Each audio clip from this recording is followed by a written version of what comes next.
يا أيها الذين آمنوا إن جاءكم فاسق بنبأ فتبينوا أن تصيبوا قوما بجهالة فتصبحوا على ما فعلتم نادمين. وَأَطْلَقَ ذَلِكَ جماعت، اور ایک جماعت نے یہ بات علی الاطلاق کہی ہے، مطلقاً یہ بات علی الاطلاق، بغیر کسی شرط کے، بغیر کسی قید کے یہ کہہ دیا ہے کہ جرح وہ مقدم ہے تعدیل پر. من عارف فهو حجۃ علی من لم یعرف، جس نے کمزوری کو بھا لیا وہ جانتا ہے، دوسرا اس پر مطلع نہیں ہو سکا، اس لیے اس کمزوری کی وجہ سے اس کی روایت قابل قبول نہیں. حافظ فرماتے ہیں ولیکن محلہ، لیکن اس کا محل یہ ہے کہ ان صدر مبینا من عارف باسبابہ، اگر جرح مبین ہو یعنی جرح مفسر ہو، اس میں بیان کیا گیا ہو، بتلایا گیا ہو کہ جرح کس بنا پر ہے، عدالت کی بنا پر ہے یا ضبط کی بنا پر ہے، کس وجہ سے ہے، اور جرح کرنے والا بھی وہ عارف ہو باسبابہ، اسباب جرح پر. لأنہ، اس لیے کہ ان کان غیر مفسر، اگر جرح مفسر نہیں ہوگی، لم یقدح فی من ثبتت عدالتہ، تو پھر وہ قادر نہیں ہوگی جرح اگر مفسر نہ ہو جس کی عدالت ثابت ہو. بعد نے اس کو ثقہ کہا ہو تو ایسی صورت میں جرح مبہم جو ہے وہ قابل قبول نہیں. اس بارے میں دراصل اختلاف ہے اس مسئلے میں بھی. ایک قول تو یہی ہے کہ لا يقبل الجرح الا مفسرا والتعدیل مقبول من غیر سبب، کہ جرح مفسر ہو تو مقبول ہو گئی، اور تعدیل جو ہے وہ بغیر سبب کے بھی مقبول ہوگی. جو بھی ثقہ کہہ دے، توثیق کسی کی کر دے، وہ قابل قبول ہے. ایک موقف یہ ہے، حالانکہ یہ موقف بھی درست نہیں ہے، اس لیے کہ بسا اوقات بالخصوص امام یحییٰ بن معین کے بارے میں جس طرح کہ حافظ ذہبی رحمۃ اللہ علیہ نے ذکر کیا ہے، خود امام یحییٰ بن معین کے ترجمے میں سیر و اعلام النبلاء میں،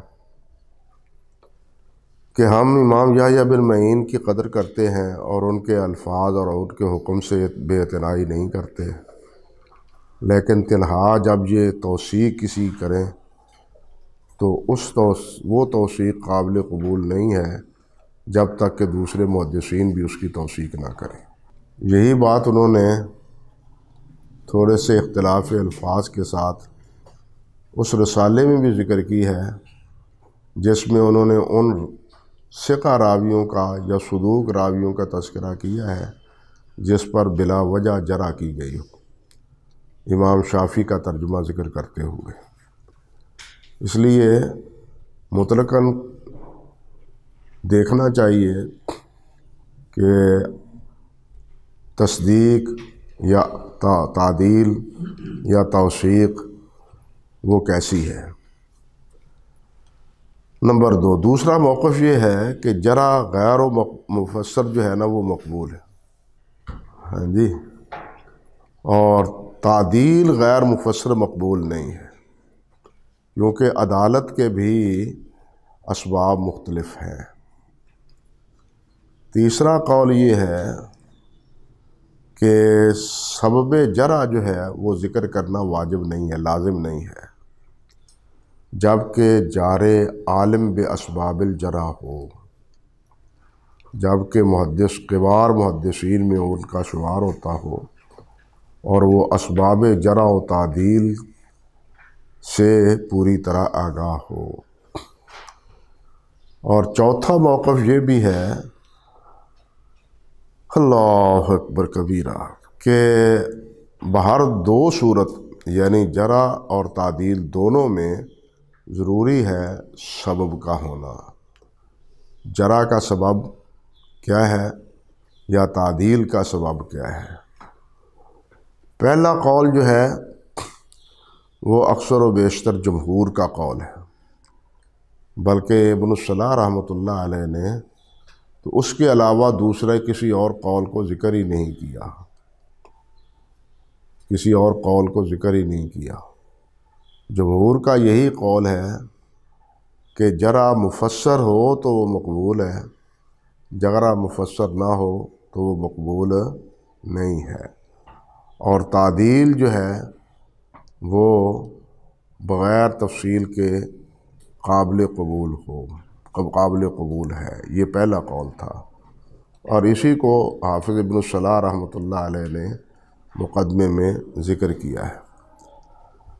البتہ یہاں یہ بات ہے کہ اگر جرح و تعدیل میں تعارض ہو تو پھر جو وجوہ ترجیح ہیں ان کی بنیاد پر جرح کو یا تعدیل کو راجح قرار دیا جائے گا۔ اگر تعارض ہو جرح و تعدیل میں تو پھر اس بارے میں بھی تین موقف ہیں۔ ایک موقف یہ ہے کہ جرح مفسر ہو تو وہ مقدم ہے۔ دوسرا قول یہ ہے کہ اگر تعدیل کرنے والے وہ تعداد میں اکثر ہوں تو وہ مقدم ہے۔ اور تیسرا قول یہ ہے کہ کسی سبب ترجیح ہی کی بنیاد پر جرح کو یا تعدیل کو مقدم کیا جائے گا، اندھا دھند نہیں۔ اور ان میں جو پہلا قول ہے وہی زیادہ راجح ہے کہ جرح مفسر ہو تو اس کو قبول کیا جائے گا، اور اگر جرح مفسر نہ ہو تو پھر اس کو قبول نہیں کیا جائے گا۔ منفرد اگر کسی کی توثیق ہے، ایک یا دو افراد کی ہے، تو اس توثیق کو دوسرے ائمہ محدثین کے اقوال کے تناظر میں سمجھا جائے گا۔ اللہ اکبر کبیرہ۔ ورنہ کوئی ایسا راوی نہیں ہے کہ جس کی تمام کے تمام جو ہے نا وہ تکذیب کر رہے ہوں یا ان کو متروک قرار دے رہے ہوں، جیسے کہ پہلے گزرا ہے پچھلے گزشتہ سبق میں جو حافظ رحمۃ اللہ علیہ نے کہا ہے، بظاہر تو اس سے اجماع محسوس ہوتا ہے، لیکن وہ اجماع حقیقتاً لفظاً نہیں ہے حقیقتاً، بلکہ کیا ہے، اکثری اور اغلبی معنی میں ہے۔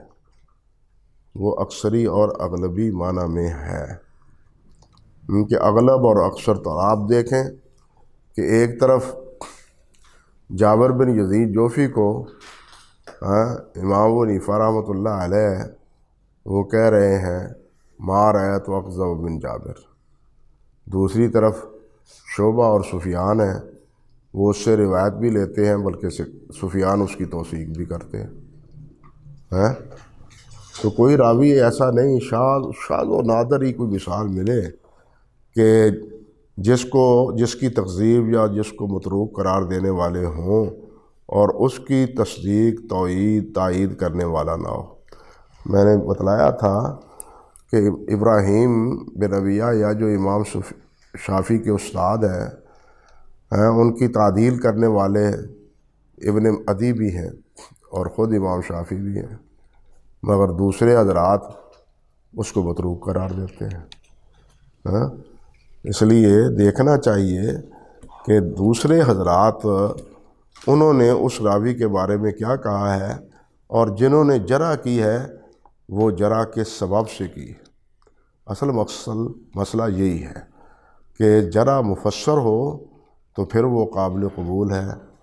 اگر جرح مفسر نہ ہو، محض یہ کہا گیا ہو ضعیف ہے، بھائی کیوں ضعیف ہے، کیوں ضعیف ہے، یہ بیان نہ ہو، بالخصوص جس وقت کہ اس کے مقابلے میں تعدیل ہو، اس کے مقابلے میں تعدیل توثیق ہو، تو پھر جرح غیر مفسر جو ہے وہ قابل قبول نہیں ہے۔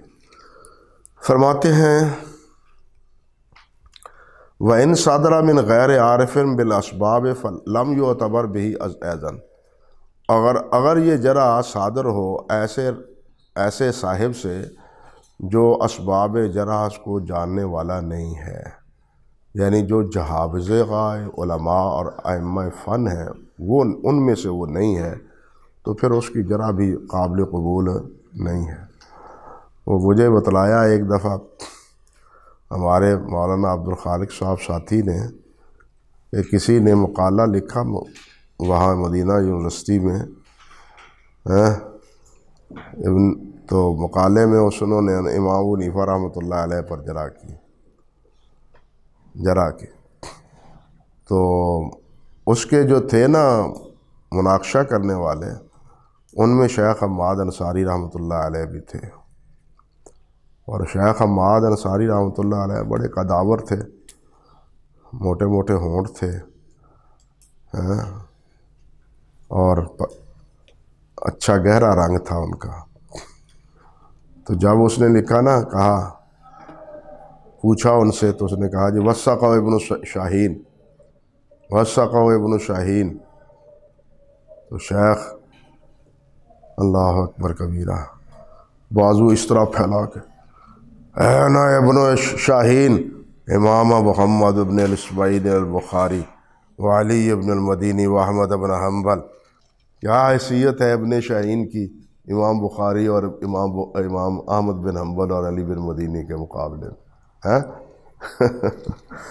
تو وہی بات ہے کہ ائمہ جرح و تعدیل تو بہت سارے ہیں، لیکن جو جہابزہ محدثین رحمہم اللہ، کبار محدثین رحمہم اللہ ہیں، جن پر اکثر اعتماد کرتے ہیں، ان کے قول پر ہی زیادہ اعتماد کرنا چاہیے۔ اب توثیق کر دیں، مثال کے طور پر حاکم توثیق کر دیں، یا اسی طرح ابن حبان توثیق کر دیں، یا اسی طرح ابن جارود اپنی اس کتاب میں ذکر کر دیں، جی جو ان کی کتاب ہے ابن جارود کیا نام منتقا میں، کیونکہ اس کو بھی کتب صحاح میں شمار کیا گیا ہے، لیکن امام احمد جیسے، امام بخاری جیسے، امام عبدالرحمن بن مہدی جیسے، وہ اس راوی کی کیا کرتے ہیں، تضعیف کرتے ہیں۔ تو ان حضرات کا اس کی روایت کو صحیح کہنا یہ اس کی تقویت کا باعث نہیں ہے۔ آپ کو بہت سے راوی ملیں گے جس کے بارے میں صرف حاکم یہی نہیں کہتے، حاکم یہی نہیں کہتے کہ اس کی روایت صحیح ہے، اسناد ہو صحیح ہو، یہی نہیں کہتے، بلکہ وہ نامزد طور پر کہتے ہیں۔ مجھے یاد پڑتا ہے عبدالسلام ابو سلط ہے، وہ کہتے ہیں ثقۃ مامون، ثقۃ مامون، حالانکہ جتنے کبار محدثین ہیں وہ سب اس کو متروک کہتے ہیں اور فی حدیث ہی مناکیر کہتے ہیں، اور اسی وجہ سے حافظ ذہبی رحمۃ اللہ علیہ نے جہاں ان کی توثیق کی ہے، ساتھ نیچے لکھ دیا ہے غیر و ثقۃ غیر و مامون، نہ یہ ثقہ ہے نہ بچا ہوا ہے، مامون ہے۔ کہنے کا مقصد یہ ہے کہ ائمہ جرح و تعدیل کے بھی مراتب ہیں، مقصد یہ تھا۔ اس سے یہ نہیں سمجھنا چاہیے کہ اب امام حاکم کو علم نہیں ہے، امام حاکم آخر معرفت علوم الحدیث کے مصنف ہے، اس کو علم تو ہے، لیکن اس کا وہ مقام نہیں ہے جو ان کے استاد امام دارقطنی کا ہے۔ حاکم کے استاد امام دارقطنی کا جو مقام ہے وہ حاکم کا نہیں ہے۔ اسی طرح جو مقدمین ہیں امام احمد بن حنبل، امام بخاری رحمۃ اللہ علیہ، بلکہ سیدھی بات ہے کہ جو مقام علل میں، معرفت رجال میں امام بخاری کا ہے وہ امام مسلم کا بھی نہیں ہے، حالانکہ امام مسلم بڑے ہیں اور ان کی اس کتاب کو بڑی پذیرائی حاصل ہے، لیکن امام بخاری کے مقابلے میں جب بات آتی ہے امام بخاری بہرحال کیا ہے، ترجیح ہے۔ تو اسی لیے حافظ رحمۃ اللہ علیہ انہی جیسی مثالوں کے تناظر میں کہتے ہیں وَإِنْ صَدَرَ مِنْ غَيْرِ عَارِفٍ بِالْأَسْبَابِ لَمْ يُعْتَبَرْ بِهِ أَيْضًا، اگر یہ جرح ایسے الفاظ صادر ہو جو اسباب جرح کو صحیح طور پر نہیں سمجھتا تو وہ بھی قابل قبول نہیں ہے۔ فَإِنْ خَلَا الْمَجْرُوحُ عَنِ التَّعْدِيلِ، اگر خالی ہو جرح سے جس کی تعدیل کی گئی ہے، جس کی توثیق کی گئی ہے، اس پر کوئی جرح نہیں ہے۔ فَإِنْ خَلَا الْمَجْرُوحُ عَنِ التَّعْدِيلِ، اس کی تعدیل نہیں کی گئی، اس کی تعدیل اس کو کسی نے ثقہ نہیں کہا بلکہ اس کو کیا کہا ہے، ضعیف کہا ہے، ضعیف ان کا ہے۔ فرماتے ہیں قُبِلَ الْجَرْحُ فِيهِ مُجْمَلًا، تو یہ مجمل جرح قابل قبول ہوگی۔ قُبِلَ الْجَرْحُ فِيهِ مُجْمَلًا، تو اس کے بارے میں مجمل جرح جو ہے وہ بھی قابل قبول ہے جب کہ تعدیل نہ ہو، غیر مبین، ایسی جرح جو جس میں بیان نہ ہو، غیر مبین السبب اذا صدر من عارف علی المختار، جب وہ جرح صادر ہو عارف بے اسباب الجرح سے علی المختار، مختار قول پر۔ فرماتے ہیں لأنہ، اس لیے اذا لم یکن فی تعدیل، جب اس راوی میں تعدیل نہ ہو، فہو فی حیز المجہول، تو پھر وہ کس میں شمار ہوگا، مجہول کی فہرست میں شامل ہوگا۔ وَإِعْمَالُ قَوْلِ الْمُجَرِّحِ اولیٰ مِنْ اِحْمَالِهِ، تو اس صورت میں جرح کرنے والے کے قول پر عمل کرنا، قبول کرنا، یہ اولیٰ ہے اس کو مہمل قرار دینے پر، ان کو نظر انداز کرنے سے اس قول کو قبول کر لینا یہ بہتر ہے۔ وَمَالَ ابن الصلاح فی مثل ھذا الی التوقف، اور ابن الصلاح رحمۃ اللہ علیہ وہ اس صورت میں توقف کی طرف گئے ہیں کہ اس کے بارے میں توقف اختیار کیا جائے گا تاکہ کوئی اور قرینہ مل جائے جس میں اس کی تضعیف یا تعدیل ہو سکے۔ فصل، اب ایک اور فاصلے کی بات کرتے ہیں ہم۔ وَمِنَ الْمُهِمِّ فِي هَذَا الْفَنِّ مَعْرِفَةُ كُنَى الْمُسَمِّينَ، اور اہم مسائل میں سے اس فن کے، حدیث کے اس فن میں ایک اہم فن یہ بھی ہے کہ جن کا نام لیا گیا ہے ان کے اسماء، ان کی کنیتوں کو جاننا۔ ممن اشتہر باسمہ، جو اپنے نام سے مشہور ہے، وَلَہُ کنیۃ، اور اس کی کنیت بھی ہے، بلکہ عرب میں تو کوئی ایسا ہے ہی نہیں کہ جس کا نام ہو اور اس کی کنیت نہ ہو۔ کنیت سے بلانا وہ اہل عرب کے ہاں اعزاز سمجھا جاتا تھا، اکرام سمجھا جاتا تھا، اکرام سمجھا جاتا تھا۔ اسی وجہ سے حضرت عائشہ رضی اللہ تعالی عنہا اولاد نہ ہونے کے باوجود ان کی کنیت ام عبداللہ تھی، اور کنیت سے بلانا وہ اکرام سمجھتے تھے نسبتاً نام کے سے پکارنے کے۔ تو فرماتے ہیں ممن اشتہر باسمہ، جو مشہور نام سے ہے لیکن اس کی کنیت جو ہے نا، وَلَہُ کنیۃ، اور اس کی کنیت بھی ہے۔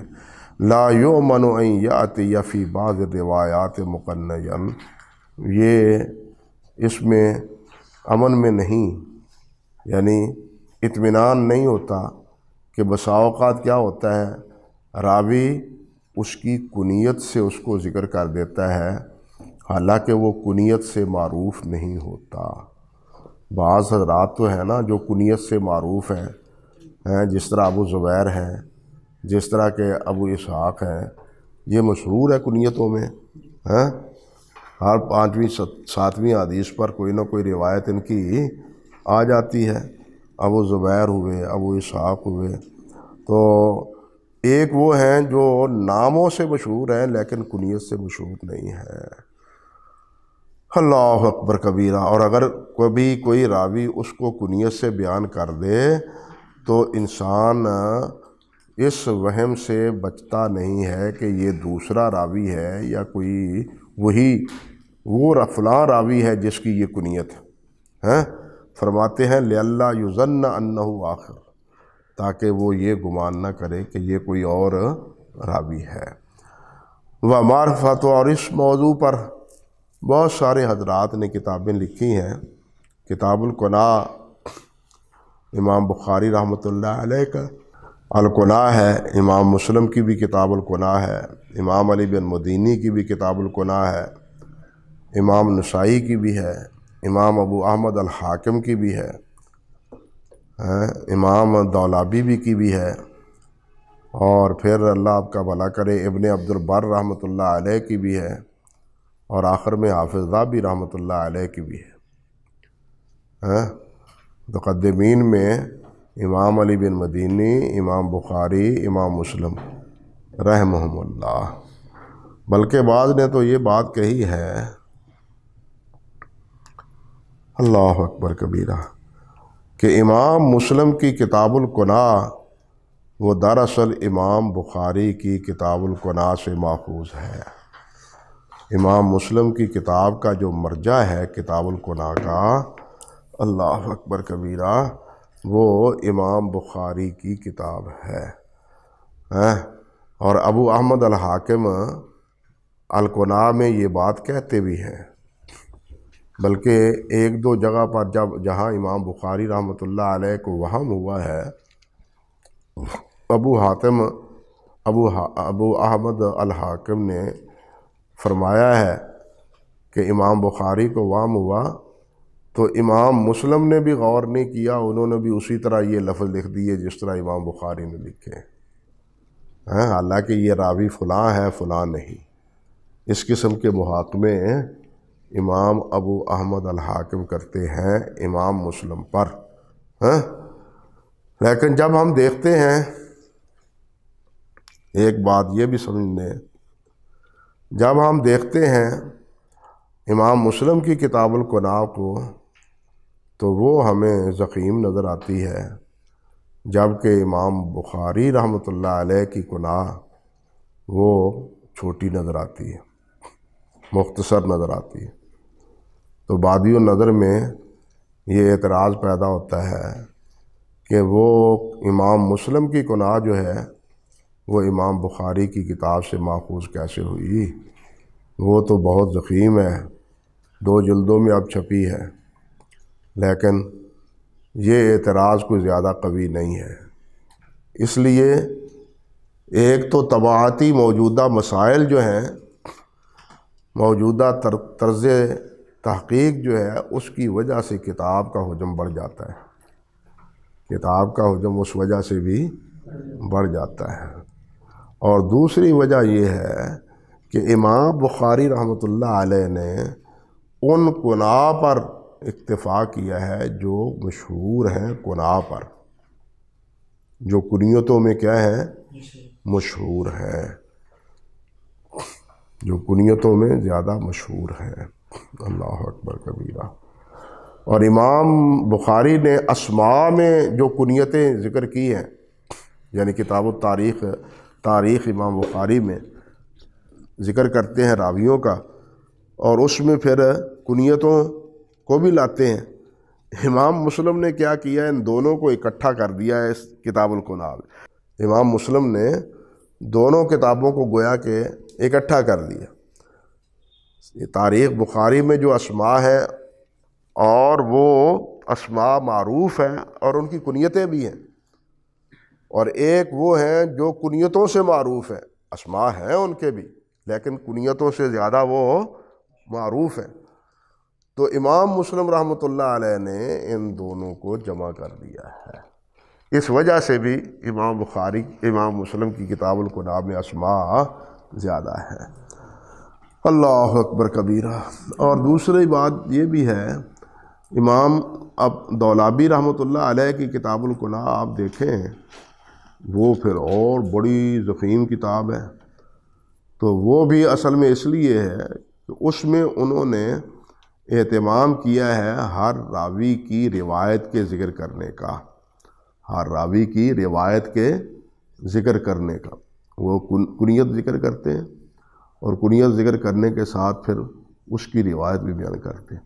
یہ جتنی ہے نا معاجم ہیں، موجم صحابہ ہوئے یا موجم ابن قانے ہوئی یا اسی طرح طبرانی ہوئی جس میں انہوں نے صحابہ کے ساتھ اسماء کے ساتھ طبرانی کبیر جو ہے تو وہ کیا کرتے ہیں، یا ابن ابی عاصم کی الاحاد والمثانی ہوئی جو صحابہ پر مشتمل ہے، یا امام بغوی رحمۃ اللہ علیہ کی موجم الصحابہ ہے. تو وہ کیا کرتے ہیں، وہ صحابی کا نام لکھتے ہیں اور پھر اپنی سند سے اس صحابی کی بطور دلیل حدیث ذکر کرتے ہیں. بات سمجھے؟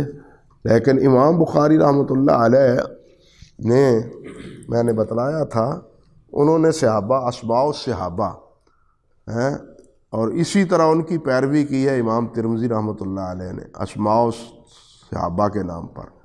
امام بخاری نے صحابہ کا نام جمع کیا ہے اور اس کے صحابی ہونے پر دلائل ذکر نہیں کیے ہیں. امام ترمذی نے بھی اسی طرح کیا، لیکن بعد میں انہوں نے دلائل بھی ذکر کیے اس کے صحابی ہونے پر. اللہ اکبر کبیرہ، اللہ اکبر کبیرہ.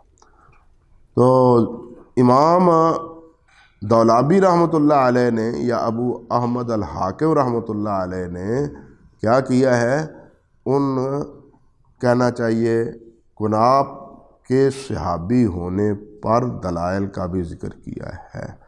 اور کبھی کبھی یہ چھپ گئی الاستیاب کے نام پر، غالباً ابن عبد البر کی کنیٰ وہ بھی ذکر کر دیتے ہیں. اور الکنیٰ جو ہے ذابی رحمۃ اللہ علیہ، انہوں نے بھی صرف اسماء ہی جمع کیے، انہوں نے بھی صرف اسماء ہی کنیٰ کے ذکر کیے. اور یہ فائدہ ہے طبع کرنے والوں نے جو کنیٰ ہیں ان کی حروف تہجی کے مطابق ان کے اسماء کی فہرست بھی ساتھ دے دی ہے تاکہ مراجعت میں آسانی رہے، اسم آئے تب بھی کنیت آئے تب بھی.